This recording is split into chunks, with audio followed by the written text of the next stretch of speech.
Hey, welcome on back to Anchorage Extras on the Anchorage, where everything is awesome. And it's the day after the release of the last video, and it's about my shelves. And sorry, my mind's not completely up to speed yet. Pardon me. But anyhow, working on the shelves, you can almost kind of see what the status is of it so far. So why don't I turn around? You can kind of see it. So here we go. There we are. So we've got my Viper. We've got my, if I can get my hand right here.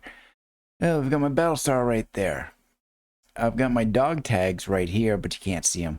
So that's going to be for my ghost trap and PKE meter over here. My camera's down here. And then the most notable thing is up in here. That thing.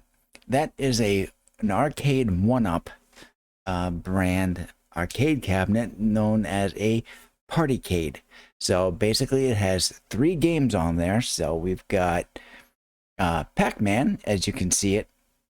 It's on a demo up there. And then I've got Galaga, one of the best video games from that period. And next to that one is Galaxian. I'm not a fan of Galaxian. It's like Galaga Part 1. I think Galaga was actually a sequel to Galaxian, and it ended up being a whole lot better. I would remember being at an arcade in the summertime, and there would be quarters lined up all along this section here of an actual cabinet of people waiting to play. It was that popular. I mean, $1.50 worth of quarters. And because that's how we reserved our slot. You know, people would be gathered around it, playing it. And, you know, you just have to keep track of which quarter was yours. And when it came up to be your turn, you take your quarter, you put it in, and you played. And then when you lost altogether, you'd back off, and the next person would come up, take their quarter, and put it in. And if you wanted to get into the line, you'd take your quarter and you'd put it at the end. And that's how we kept track of turns. And it worked out really well. I might take a couple of quarters and glue them up there, or tape them or something, or just have them loose up there.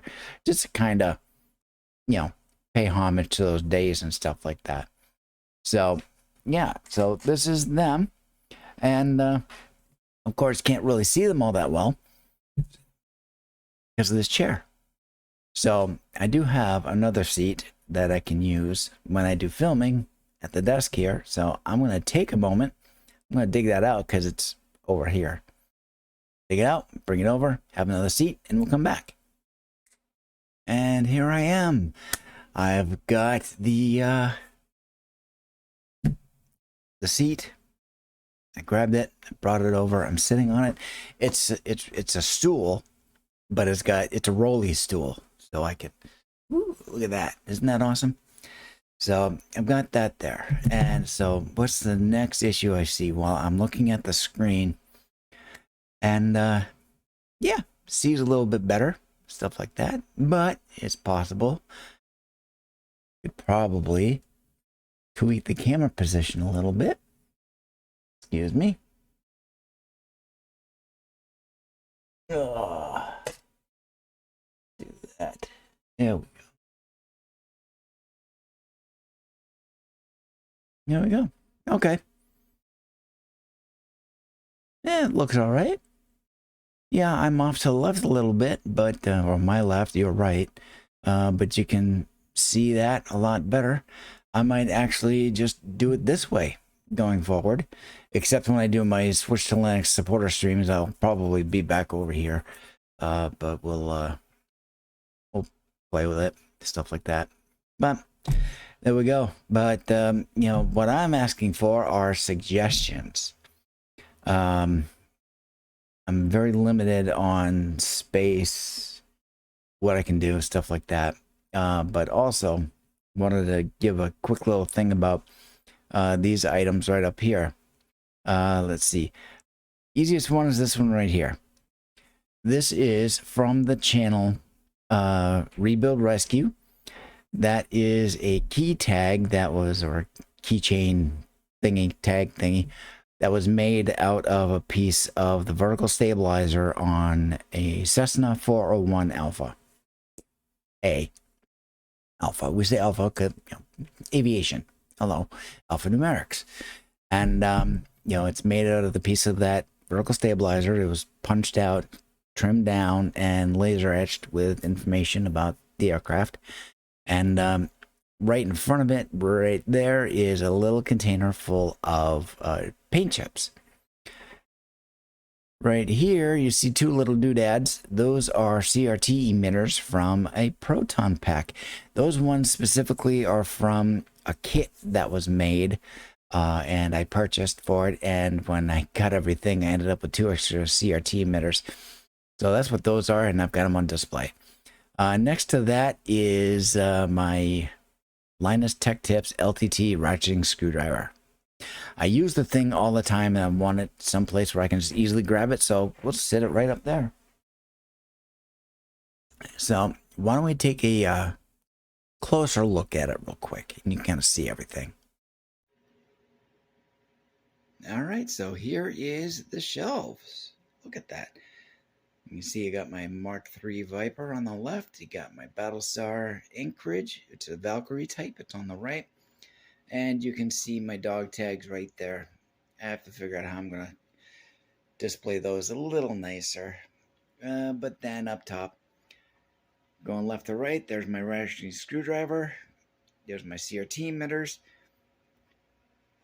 There's the key tag, or plane tag, as it's labeled, made out of that picture is of the actual aircraft that it was taken from. So 81 Alpha Delta. So its name is Adrian. Well, that's what it tells me. And then, of course, got my little thing of paint chips. And those are from when they stripped paint off of it originally. And it's signed by Jason, Sam, rest in peace, and we've got Rebuild Rescue Joe. Joe's cool. And then, of course, we've got the arcade cabinet. So the family was gifted this back 4 years ago, 3.5. So it was kind of a Christmas present. It was never really played except once at a relative's place north of here, and the rest of the time it's been sitting in the box, waiting for a reason, a purpose for it. And I've been wanting to bring it out, but haven't had a reason to, and haven't had a purpose for it. So now it does. So here we go. All right, so all of that in its place and such, and who's it, what's it. I will make one suggestion to myself, which I already thought of the idea, and that is inside. I want to put some lighting. So what kind of lighting can I put in there? Well, I can buy an LED strip. Of course, the shortest one I can find is like 10 feet long, and I definitely don't need it to be 10 feet. I mean, this is only about 2 feet wide. Yeah, roughly. It's roughly 2 feet wide. So, and I want to use, a long enough portion of the strip to run along the top of that section and the top of that section. So what I'll do is I'll have to feed it through one half, one section, and then cut a hole in that panel, feed it down to the lower one, and run it into there and adhere it. And then for the portion that goes down the side here, I'm just gonna have to cover that up with some electrical tape, just to block the light. Or who knows, maybe depending on the effect, I might leave it and you might get some ground effects on the wall. I'll play with it. But that's what I'm going to do so that we can actually see the inside a little bit better. You can see the, you know, the back end of the Battlestar and the back end of the tail of the Viper. So we'll do that, and then in this fall, when the trap and the PKE meter come in, that's going to be its own Buster Quest video, and then when I'm all done with that, they're going to go right there. So there we go. So that's this edition of Anchorage Extras, and we'll talk to you guys later. So thank you very much. Comment, like, and subscribe, and give me some more suggestions if you can think of any. And Skál. Ring to victory.